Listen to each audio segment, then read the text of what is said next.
The knife pressed cold against Annabella's throat, but her gaze stayed locked on the man across the warehouse. Kang Jiwan, blood trailing from his split lip, hands raised in calculated surrender. A sight she never imagined from Seoul's most feared underground king. The air reeked of gasoline and rain, and the American's breath was hot against her ear as he hissed, "Choose, sweetheart, your pathetic life, or I gut him like the dog he is and let you watch." Jiwan's jaw clenched, his dark eyes burning with an intensity that made her lungs forget how to work. "Touch her again," he said, voice deadly calm despite the guns trained on his chest. "And I'll carve my name into every person you've ever loved." Bold words for a man about to lose everything. "Try me." Jiwan took a step forward, ignoring the weapons. "She's not just some woman I'm protecting. She's the only thing in this world I'd trade my empire for. And if you think I won't burn your entire organization to ashes for her, you don't understand what love has turned me into." Annabella's heart thundered against her ribs. How had a stolen moment in a hospital corridor led to this? How had the man who once looked through her like she was invisible become the only person who made her feel seen? 4 weeks earlier, the fluorescent lights of Seoul National Hospital's emergency wing buzzed with their usual 3 a.m. exhaustion as Annabella wiped down the nurse's station for the second time that hour. Her dark hands moved efficiently over the surface, her natural hair pulled back in a neat bun, her scrubs stretched across curves that had always made her feel too visible in all the wrong ways. She'd been working the night shift for 6 months now, ever since she'd arrived in Seoul with nothing but a nursing degree from Lagos, a work visa that barely cleared, and the kind of desperate hope that came from running away from everything familiar. Her ex-fiancé's voice still echoed sometimes. "You're beautiful, Bella, but let's be honest, you're not the kind of woman men show off. You're the kind they keep hidden." She'd crossed an ocean to stop hearing those words. "Nurse Obi. Doctor." Kim's sharp voice cut through her thoughts. "Trauma incoming, GSW to the shoulder, ETA 2 minutes. Annabella's training kicked in immediately. She prepped the trauma bay with practiced efficiency, her mind shifting into the focused calm that made her excellent at her job, even if nobody here seemed to notice. To the other staff, she was just another foreign worker, quiet, competent, invisible. The ambulance bay doors burst open. What came through wasn't what she expected. The man on the gurney was unconscious, but immaculately dressed even in crisis, a black suit that probably cost more than her monthly salary, now soaked with blood. His face was sharp angles and aristocratic features, Korean, probably early 30s, with the kind of presence that demanded attention even while unconscious. But it was the entourage that made Annabella's instincts scream. 6 men in matching black suits flanked the gurney, moving with military precision. They weren't family, they were soldiers, and the way they positioned themselves, watching exits, assessing threats, hands hovering near concealed weapons, told her everything she needed to know about what kind of man lay bleeding on her table. "Everyone out, doctor," Kim said sharply to the suited men. "Hospital policy. We stay." The one who spoke was tall, Korean-American by his accent, with a scar bisecting his left eyebrow. His hand rested visibly on a gun. Non-negotiable. Dr. Kim's face went pale. He clearly recognized something Annabella didn't. "Fine, but stay out of our way." As they worked to stabilize the patient, Annabella's hands moved automatically, cutting away the ruined suit jacket, exposing the wound, applying pressure while Dr. Kim assessed damage. The bullet had gone through cleanly, missing major arteries by centimeters. Lucky. "He's stable enough for surgery, doctor," Kim announced. "Prep or 3. That's when the patient's eyes opened. Dark, intense, instantly aware despite the blood loss and trauma. They swept the room with predatory focus, cataloging every person, every exit, every potential threat. When those eyes landed on Annabella, they stopped, and for the first time in 6 months, someone in this hospital really looked at her. "Korean?" he asked, his voice rough with pain but still carrying absolute authority. "No, sir," Annabella replied in her accented Korean, keeping her hands steady on the pressure bandage. "Nigerian. I'm your nurse tonight." Something flickered in his expression. "Nigerian," he repeated, as if testing the word. Then, inexplicably, "You have steady hands." "It's my job, sir. Most people's hands shake around me. His eyes held hers. Even when I'm not bleeding. Before she could respond, Dr. Kim intervened. Sir, we need to get you to surgery. No surgery. The patient tried to sit up, his face going white with the effort. I can't be unconscious that long. Too vulnerable. Sir, the bullet. I said no. His voice dropped to something dangerous. Stitch it here. Local anesthetic only. Doctor. Kim looked ready to argue, but the scarred guard stepped forward. You heard him. Do it here, or we find someone who will. What followed was the most tense 30 minutes of Annabella's career. Dr. Kim's hands shook as he worked, clearly terrified of his patient. The guards watched everything with predatory focus. And the man on the table, Jiwan, she heard them call him, never looked away from her face. She assisted with professional calm, handing Dr. Kim instruments, monitoring vitals, trying desperately to ignore the weight of Jiwan's stare. He didn't look at her like the other men in this hospital did, with either dismissal or the kind of fetishizing curiosity that made her skin crawl. He looked at her like he was solving an equation, like she was a puzzle piece that didn't fit his understanding of the world. Your hands don't shake, he said suddenly, making Dr. Kim jump and nearly drop his suture needle. No, sir, Annabella replied, adjusting the IV drip. Why not? Because you're just a patient. Bleeding is bleeding, regardless of who's doing it. One of the guards made a sound, quickly stifled. Jiwan's lips curved into something that wasn't quite a smile, just a patient. I haven't been just anything in 15 years. Well, tonight you're just a gunshot wound that needs proper aftercare, Annabella said, then immediately regretted her boldness. But Jiwan's almost smile widened. What's your name? Nurse Obi is sufficient, sir. I didn't ask for your title. I asked for your name. Doctor. Kim shot her a warning look. Don't antagonize him, the expression screamed. Annabella swallowed. Annabella Obi. Annabella. He said it slowly, carefully, like he was tasting each syllable. Beautiful name. Means worthy of love, doesn't it? Heat crept up her neck. I don't know, sir. I've never looked it up. You should. Names have power. His eyes held hers with unsettling intensity. Tell me, Annabella Obi from Nigeria, what brings you to Seoul? Work visa. Standard immigrant story. Nothing about you seems standard. Before she could process that statement, Dr. Kim finished the last suture. Done. But sir, you really should stay for observation. Blood loss, potential infection. I'll observe myself. Jiwan sat up slowly, his face barely registering the pain that had to be screaming through his shoulder. Thank you, Dr. Kim. Your discretion, as always, is appreciated. The unspoken threat hung in the air. Dr. Kim nodded vigorously. Of course, sir. Always. Jiwan stood, swaying slightly. Annabella's nursing instincts overrode her self-preservation. She moved to steady him, her hand gripping his uninjured arm. You shouldn't be walking yet. You've lost too much blood. His free hand covered hers where it rested on his arm. The touch was deliberate, warm despite his blood loss. Concerned for me, Annabella?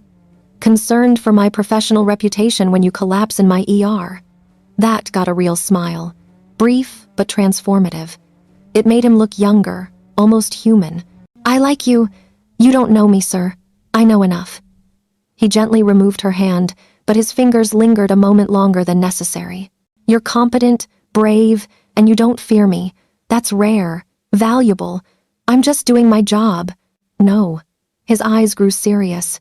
You're surviving in a country that doesn't want you, working a thankless shift, maintaining dignity while people like Dr. Kim here treat you as disposable. That's not just doing a job, that's strength. The observation was so accurate, so unexpectedly perceptive, that Annabella felt tears prick her eyes. She blinked them away furiously.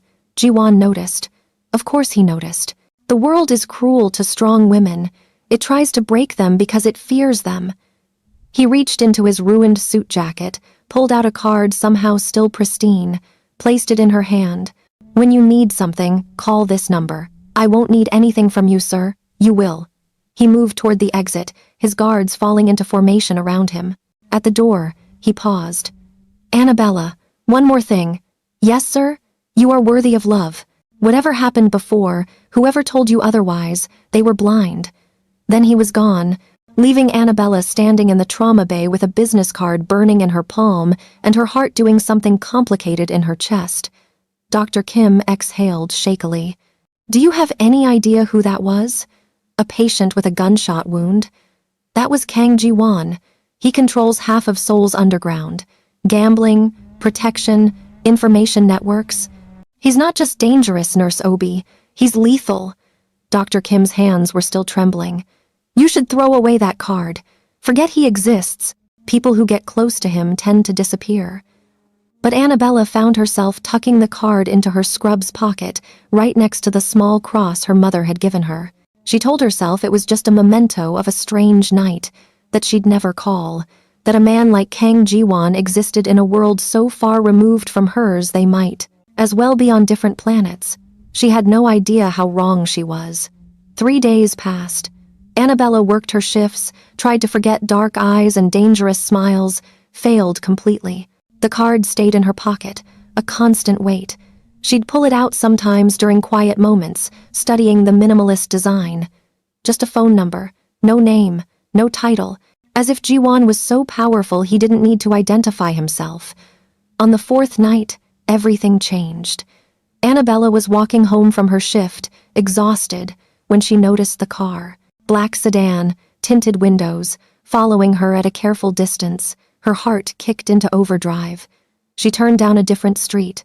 The car followed. She walked faster. The car matched her pace.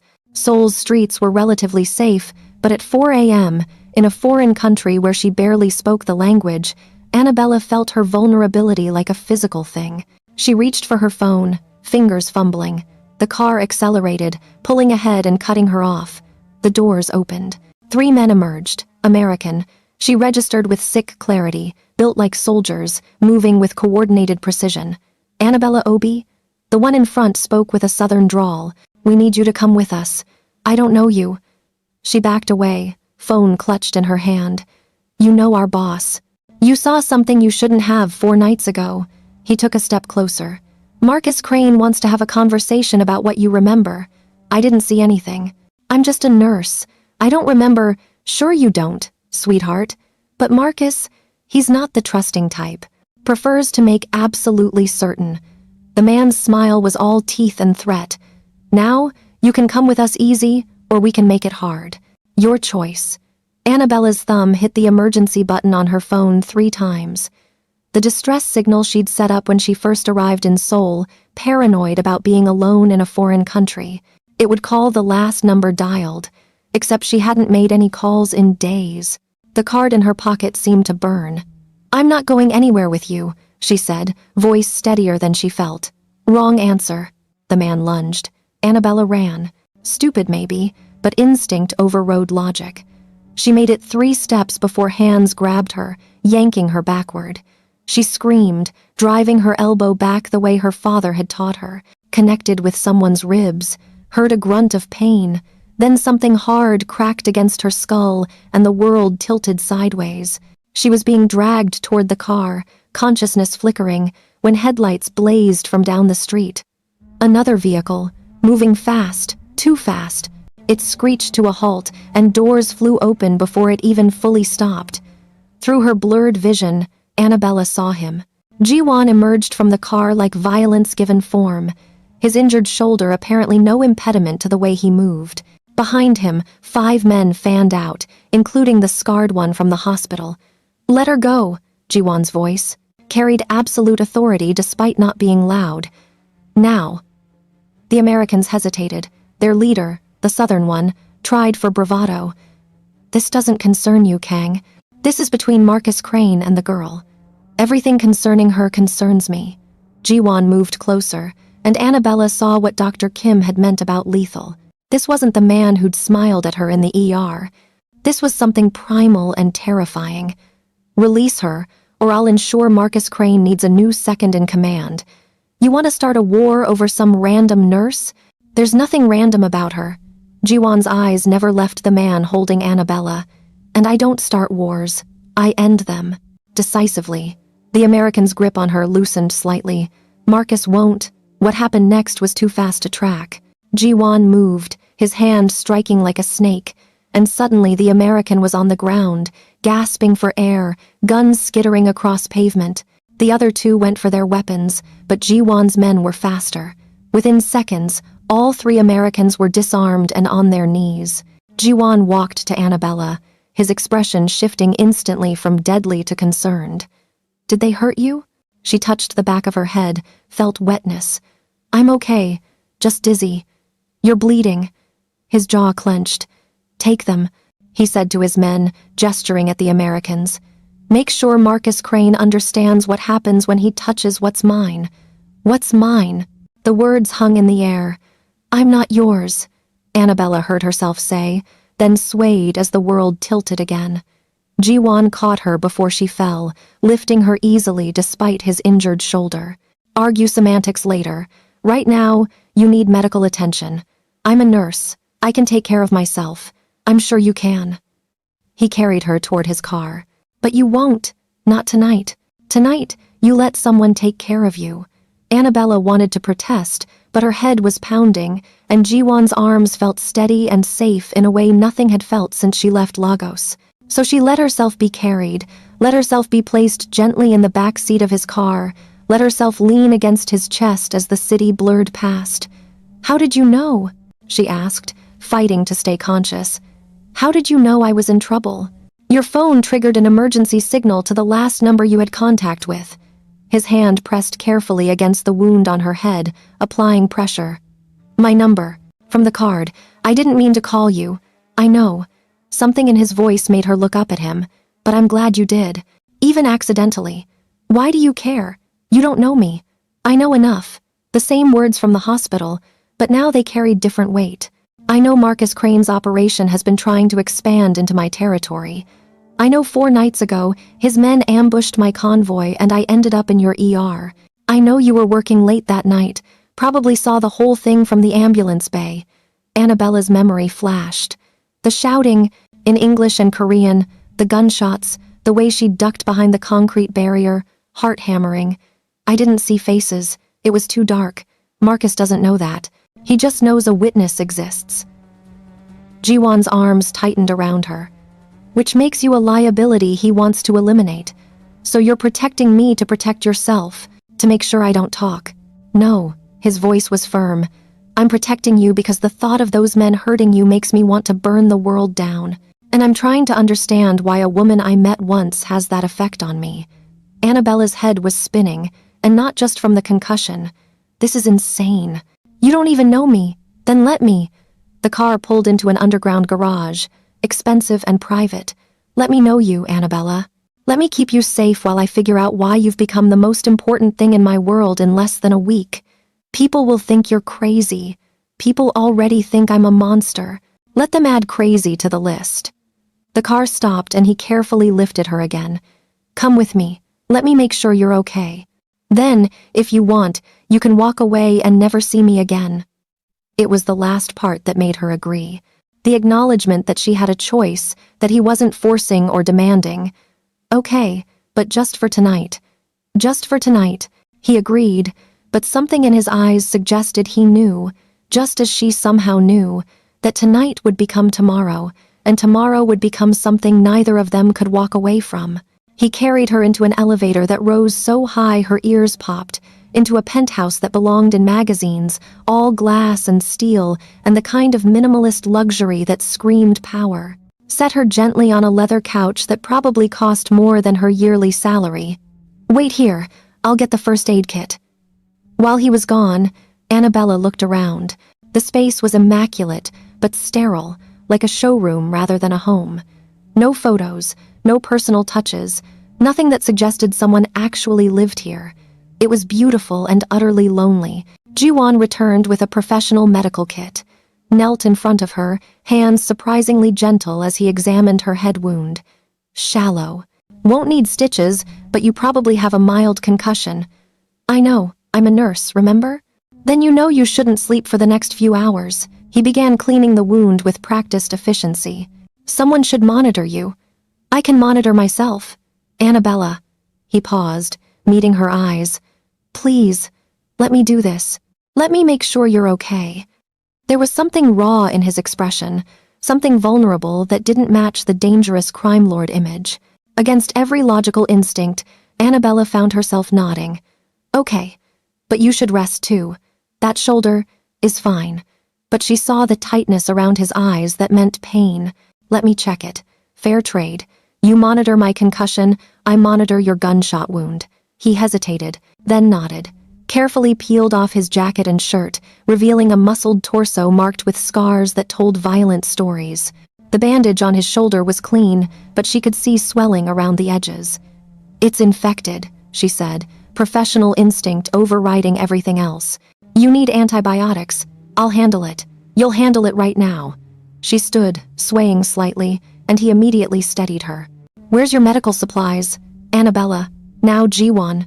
Unless you want that infection to spread. She used his first name without thinking, and something shifted in his expression. You called me Jiwan. Should I not have? No, He seemed to struggle for words. Most people call me sir or boss or just Kang. I like hearing my name from you. Heat crept into her cheeks. Medicine. Now, he showed her to a bathroom that was larger than her entire apartment. She gathered supplies, then returned to find him sitting on the couch, watching her with that intense focus that made her feel both seen and exposed. This might hurt, she warned, sitting beside him. I've been hurt before. She carefully removed his bandage, cleaned the wound. The infection was minor, caught early. As she worked, she felt his eyes on her face.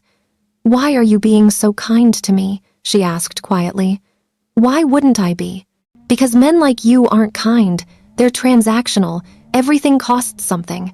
Is that what your ex taught you? His voice was soft but deadly. That kindness has a price? Her hands stilled. How do you know about my ex? I know everything about you, Annabella Obi. I know he told you that you were too much woman for any man to want publicly. I know he made you feel like your curves were something to hide rather than celebrate. I know he took your kindness and repaid it with cruelty. His hand caught her chin gently, tilting her face up.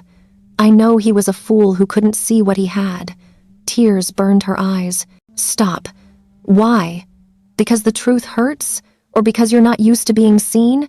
Because, her voice cracked, because I came to Seoul to escape all that, to start over. And now I'm trapped in the middle of some gang war, being protected by a man who's probably more dangerous than the ones trying to kill me. I would never hurt you. The words were absolute. I would burn my entire empire to the ground before I let anyone harm you, including myself. You don't know me well enough to make promises like that. Then stay. Let me know you. Let me prove I mean every word. His thumb brushed away a tear that escaped. I'm not asking you to trust me yet. I'm just asking you not to run.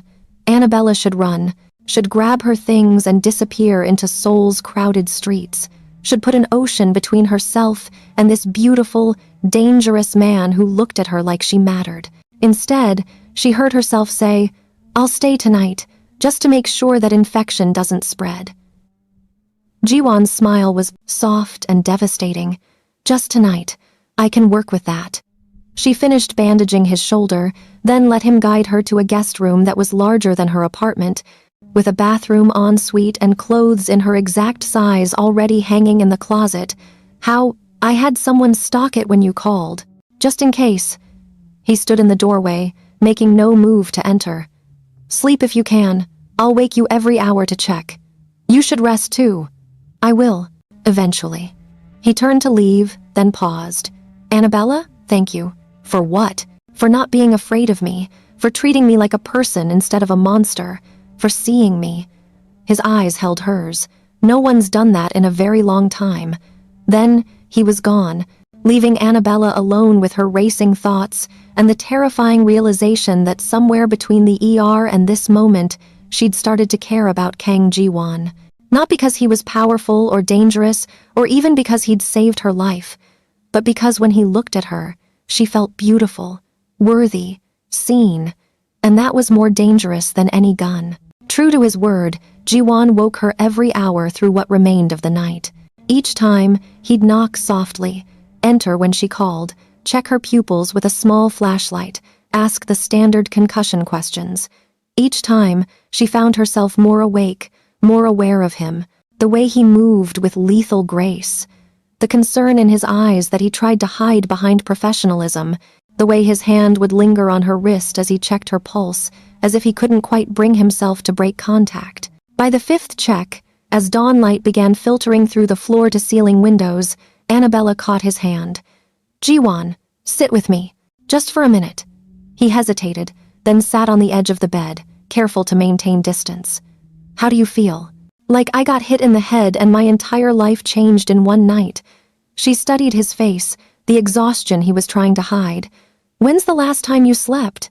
"I don't need much sleep. That's not what I asked." A ghost of a smile. 2 days, maybe 3. "Jiwan, I can't sleep when you're hurt, when you're in danger, when—" He stopped himself. "When what?" "When all I can think about is how close I came to losing you before I even had you." The admission seemed torn from him. "I don't understand this, Annabella. I've built my entire life on control, on never letting anyone close enough to matter. And then you walked into my ER with your steady hands and your refusal to fear me, and suddenly nothing makes sense anymore." Annabella's heart hammered. "I'm just a nurse, just a woman trying to survive in a foreign country. There's nothing special about me." "You're wrong." He shifted closer, his hand coming up to cup her face with devastating gentleness. "You're everything special. You're kind in a world that rewards cruelty. You're strong despite everyone trying to break you. You see people, really see them, even when they're butting it, trying to hide." His thumb brushed her cheekbone. "You saw me, not Kang Jiwan, the crime lord, not the monster or the king, just me. And I haven't been just me in so long I forgot what it felt like." "Jiwan," she whispered, leaning into his touch. "Tell me to stop." His forehead pressed against hers. "Tell me this is insane and you want to leave, and I'll let you go. I'll make sure you're safe, set you up somewhere far from Seoul, from Marcus, from me. Just say the word." Annabella knew she should run from this beautiful danger, from feelings that made no sense, from a man whose world was violence and shadows, but her hand came up to cover his where it rested against her cheek. "I don't want to leave." The kiss was inevitable, soft at first, questioning, giving her every chance to pull away. When she didn't, when she leaned in instead, it deepened into something that stole her breath.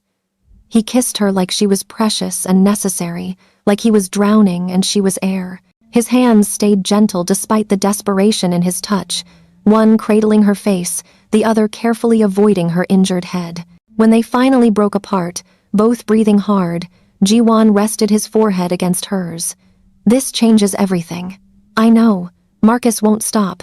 He'll see you as a way to hurt me now. My enemies will target you. Your life will never be simple again." "It was never simple. I've been running and hiding for years. At least with you." She met his eyes. "At least with you, I feel like I can stop running." Something in his expression cracked open. "I'll protect you. With everything I am, everything I have, you'll never have to hide again. That's a big promise. Then I'd better keep it." He stood reluctantly. "Sleep. Real sleep. I'll be right outside if you need me." "Jiwan?" She caught his hand. "Thank you. For seeing me too." His smile was soft and devastating. Then he was gone, leaving Annabella to fall into sleep with the taste of him still on her lips and the terrifying, exhilarating knowledge that she'd just fallen for the most dangerous man in Seoul. She woke to the smell of coffee and something burning. Disoriented, Annabella wrapped herself in the silk robe she found hanging in the bathroom and followed the scent to the kitchen. What she found made her stop in the doorway, heart doing something complicated. Jiwan stood at the stove, dressed in black pants and a white shirt with sleeves rolled up, swearing quietly in Korean at a pan of eggs that were definitely beyond saving. His hair was slightly mussed, his feet bare, and he looked more human than she'd ever seen him. "You're awake." He looked up, caught sight of her in the doorway, and something heated in his eyes. "I was trying to make breakfast. I'm not very good at it." "I can see that." She moved into the kitchen, taking the pan from him before the eggs could achieve sentience. "When's the last time you cooked for yourself?" Define cooked. Made food using heat and ingredients. Then never. I've had staff since I was 15. He watched her efficiently salvage what could be saved and start fresh eggs. "You're beautiful in the morning." Heat crept up her neck. "I'm a mess." You're perfect." He moved behind her, not touching but close enough she could feel his warmth. "Annabella, we need to talk about what happens next." Her stomach clenched. "You're sending me away." "No, never. Unless that's what you want." His hands settled on her waist, gentle but possessive. "But you need to understand what staying means. Marcus knows about you now. My enemies will see you as leverage. Your safety requires security, restrictions. You won't be able to work at the hospital anymore, won't be able to move freely through the city. Your life will change completely. So I'm trading one cage for another." She kept her eyes on the eggs, blinking back tears. "No." He turned her to face him, tilting her chin up. "You're choosing protection over vulnerability. There's a difference. I won't control you, Annabella. Won't make you invisible or small, but I will keep you safe, even if it means limiting your freedom temporarily." "How long is temporary?" "Until Marcus is dealt with. Until you're no longer a target." His jaw clenched. "I'm working on it, but these things take time." Annabella studied his face, saw the truth there. He really would let her go if she asked, would set her up somewhere safe and walk away, even though it would cost him. The realization settled something in her chest. Okay, I'll stay. I'll accept your protection. But Jiwan." She placed her hand over his heart, felt it hammering beneath her palm. "I need you to promise me something. Anything. Don't make me invisible. Don't hide me away like I'm something to be ashamed of. I've spent my whole life being hidden, being told I'm too much. If I'm going to do this, if I'm going to trust you with my safety, I need to know you're not ashamed of me." Pain flashed across his face. "Ashamed? Annabella, I want to put you on display, want everyone to know you're mine. Want to parade you through every room I own and make sure the world understands you're the most important thing in my life." He caught her face in both hands. "You're not too much. You're exactly enough. And anyone who made you feel otherwise was a fool." Tears spilled over despite her best efforts. "You barely know me. I know enough, and I want to know everything." He kissed her forehead, her cheeks, tasting her tears. "Stay with me. Let me learn you. Let me show you what it's like to be cherished instead of hidden." "The eggs are burning," she whispered against his lips. "Let them burn." And then, he was kissing her properly, deep and desperate, lifting her onto the counter and stepping between her thighs. The kiss tasted like coffee and promise, like danger and safety all tangled together. His hands spanned her waist, thumbs brushing the curve of her hips in a way that made her gasp. "Jiwan," she breathed when they finally broke apart. "Tell me to stop and I will." His lips traced her jaw, her neck, the hollow of her throat. "Tell me this is too fast and we'll slow down." "But Annabella," he pulled back to meet her eyes. "I need you to know, this isn't just protection, this isn't just attraction. You've become essential to me in less than a week, and I'm trying very hard not to terrify you with how much I already need you. You don't terrify me." Her hands slid up his chest, feeling his heart race beneath her palms. "Well, not in the way you think. You terrify me because you make me want things I convinced myself I didn't deserve. You terrify me because when you look at me like that, I believe I could be someone worth choosing. You are worth choosing." His voice was fierce. "You're worth everything, Annabella, and I'm going to spend however long it takes proving that to you." The smoke alarm chose that moment to start screaming. They broke apart laughing, Jiwan swearing as he dealt with the completely destroyed eggs while Annabella opened windows to clear the smoke. When the alarm finally silenced, they stood in the kitchen surrounded by the evidence of their distraction, grinning at each other like fools. "I'm ordering breakfast," Jiwan said, pulling out his phone. Probably wise. But before he could dial, his phone rang. His expression shuddered instantly, the soft man from moments ago disappearing behind the crime lord's mask. "What is it?" Annabella couldn't hear the other side of the conversation, but she watched Jiwan's face go cold and hard. "When?" A pause. "How many?" Another pause. "Longer. Do it, no mercy, and find out who leaked the information." He hung up, and for a moment just stood there, jaw clenched. Then he looked at her, and she saw fury barely contained. "Marcus knows you're here. He knows exactly where we are." Annabella's blood went cold. "How?" "Someone in my organization told him."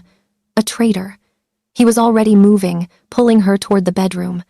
Get dressed. We're leaving in 5 minutes. Where are we going? Somewhere safe, somewhere he can't find you. He pulled clothes from the closet, expensive but practical. I'm sorry, Annabella. I promised you'd be safe here and I failed. You didn't fail. She grabbed his arm, stopping his frantic movement. You saved me, twice. That's not failing. I put you in danger by bringing you into my world. I was already in danger. You just gave me a chance to survive it. She cupped his face, forcing him to look at her. Don't do that. Don't blame yourself for other people's evil. He pulled her close, crushing her against his chest. If anything happens to you, it won't. You won't let it. She pulled back, managed a smile. Now help me get dressed so we can get out of here before your mysterious enemies arrive. They were dressed and moving within 4 minutes. Jiwan's men met them in the garage, 6 of them, including the scarred one, whose name she learned was Taehyun. They moved with military efficiency, surrounding her and Jiwan, weapons visible and ready. Safe House 3, Jiwan ordered. Take the long route. Assume we're being followed. They split into 3 cars. Annabella found herself in the middle vehicle with Jiwan and Taehyun racing through Seoul's early morning streets. She watched the city blur past, this place that had been her home for 6 months now, feeling suddenly foreign and dangerous. How did you end up in Seoul? Jiwan asked quietly, his hand finding hers. Running away. She watched the buildings stream by. My ex-fiancé left me 3 days before our wedding, said I wasn't the kind of woman he could build a life with. Said I was too much woman for any man to want publicly, but I'd make a good secret. She laughed bitterly. I had this nursing degree and nothing tying me to Lagos anymore. Saw a job posting for international nurses in Seoul and just went. Figured if I was going to be alone, I might as well be alone somewhere new. Jiwan's hand tightened on hers. He was a fool and a coward. Maybe, but he wasn't wrong. I am too much, too curvy, too loud, too... Stop! Jiwan's voice was sharp. He turned to face her fully. Listen to me very carefully, Annabella. You are not too much. You are exactly right. Your curves are beautiful. Your voice is beautiful. Everything about you is exactly as it should be. And any man who made you feel otherwise wasn't man enough to deserve you. Tears burned her eyes. You have to say that. I'm what? Protecting you? Yes, but that doesn't make it less true. He pulled her close, his lips against her hair. I'm going to spend every day showing you how wrong he was, how perfect you are, how desperately lucky I am that you're here, with me, despite every reason you have to run. I'm not running anymore, she whispered. Not from you. Good, because I'm not letting you go. His arms tightened around her. You're mine now, Annabella, and I protect what's mine. The possessiveness should have scared her, should have reminded her of her ex's controlling behavior, but somehow, coming from Jiwan, it felt different. Safe. Like belonging instead of being owned. They pulled into another underground garage, this one beneath a building in a quieter part of the city. Were ushered quickly into another elevator, another penthouse, though this one was smaller, more lived in, real instead of showroom. This was my father's place, Jiwan said quietly, watching her take in the space. He died 5 years ago. I've kept it maintained, but I rarely come here. Too many memories. Good memories or bad. Both. He moved to the windows, staring out at the city. He was a hard man. Built this empire from nothing, taught me that power was the only currency that mattered. But he also loved my mother completely, worshipped her until the day she died. I never understood how he could be both, brutal and tender, until you. Annabella moved to stand beside him. What do you mean? I mean, I've spent 15 years being exactly what my father taught me to be. Cold, calculating, merciless. I've hurt people, destroyed lives, done things I can't take back. I'm not a good man, Annabella. He turned to her, and she saw the struggle in his eyes. But with you, I want to be. You make me want to be the kind of man who deserves you. And that terrifies me because I don't know if I can be both. If I can protect you from my world while being soft enough to deserve you. She took his hand, placed it over her heart. Feel that? That's my heart beating faster because you're near. Not because I'm afraid, but because I'm alive. For the first time in years, I feel alive instead of just surviving. She met his eyes. "I don't need you to be perfect, Jiwan. I just need you to be real, to be human with me, to choose me even when it's hard. I choose you." The words were immediate, absolute, over power, over safety, over everything. "I choose you, Annabella." He kissed her then, deep and claiming, backing her against the window. His hands mapped her curves with reverent possession, touching her like she was precious and necessary.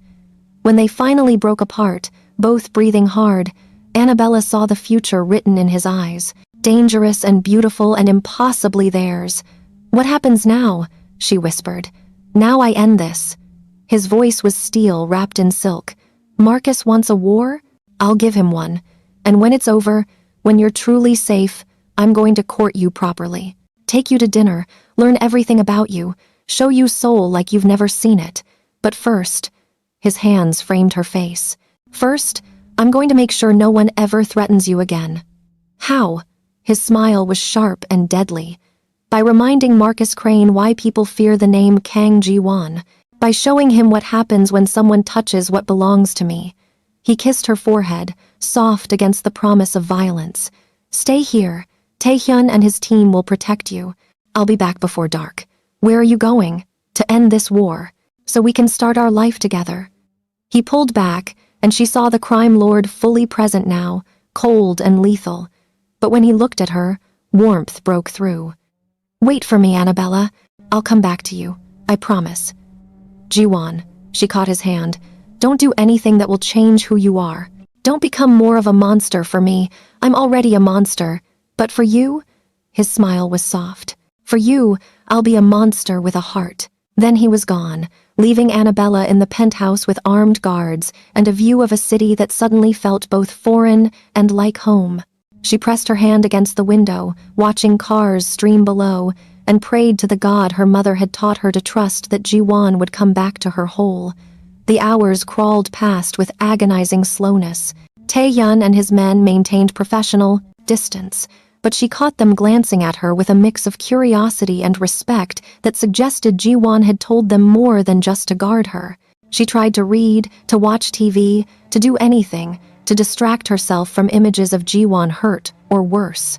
As the sun began to set, painting Seoul in shades of gold and blood, her phone rang. The one Jiwan had given her, programmed with only his number. She answered with trembling hands. "Annabella." His voice was rough, exhausted, but alive. "It's done." Relief crashed over her so hard her knees buckled. "Are you okay?" "I'm fine. Few bruises, nothing serious." A pause. "Marcus won't be bothering anyone anymore." "What did you do?" "What I had to keep you safe, to end this." She heard him take a shaky breath. "I'll explain everything when I get there. But Annabella, I need you to know, I didn't enjoy it. I didn't want the violence. I just wanted you safe." "I know." And she did. Somehow, impossibly, she understood. "Come home, Jiwan. Just come home. Home." He repeated the word like a prayer. "I like the sound of that. I'll be there in 20 minutes. When he finally walked through the door, Annabella was waiting. He looked exhausted, his suit torn, bruises darkening his jaw, but alive, whole, real. She crossed to him in 3 steps and threw her arms around him, feeling him sag against her like she was the only thing keeping him standing. "It's over," he whispered into her hair. "You're safe. Marcus is in custody, his organization dismantled. My traitor has been dealt with. It's finally over. What did it cost you?" "Nothing I'm not willing to pay." He pulled back to look at her face, his thumb tracing her cheekbone. "Everything I have, everything I am, it's all worth it if it means you're safe. If it means I get to keep you. You have me." She pulled him down for a kiss that tasted like relief and promise. "You had me from the moment you looked at me like I was worthy of being seen. You are worthy." His hands slid down to her waist, pulling her flush against him. "Of being seen, loved, cherished, and I'm going to spend every day proving that to you. Starting when?" His smile was exhausted but genuine. "Starting now, after I shower and possibly sleep for a week." He kissed her again, softer. "Stay with me. Not because you're in danger, not because you need protection. Stay with me because you want to. Because this thing between us, crazy as it is, feels more real than anything I've ever known. Annabella looked at this man, this beautiful, dangerous man who'd torn apart his world to keep her safe, who looked at her like she hung the moon, who made her feel worthy of love for the first time in her life. She thought about the life she'd left behind in Lagos, the woman who'd believed she was too much, the nurse who'd worked invisible night shifts. Then she looked at the woman she was becoming with Jiwan, seen and cherished, and finally home. "I'll stay," she whispered. "Not just for tonight, for as long as you'll have me." His smile was devastating. "Then you'll be staying forever. Because Annabella Obi, I'm never letting you go. Promise, on everything I am, on everything I've become because of you." He kissed her forehead, her cheeks, her lips. "You walked into my ER and changed my entire world. Now let me spend the rest of my life being worthy of that gift." As the soul night wrapped around them and the city lights sparkled below, Annabella finally understood what it meant to be home. Not a place, but a person. Not safety, but being truly seen. And in Kang Jiwan's arms, surrounded by the ruins of his empire and the promise of their future, she was finally, completely, perfectly whole.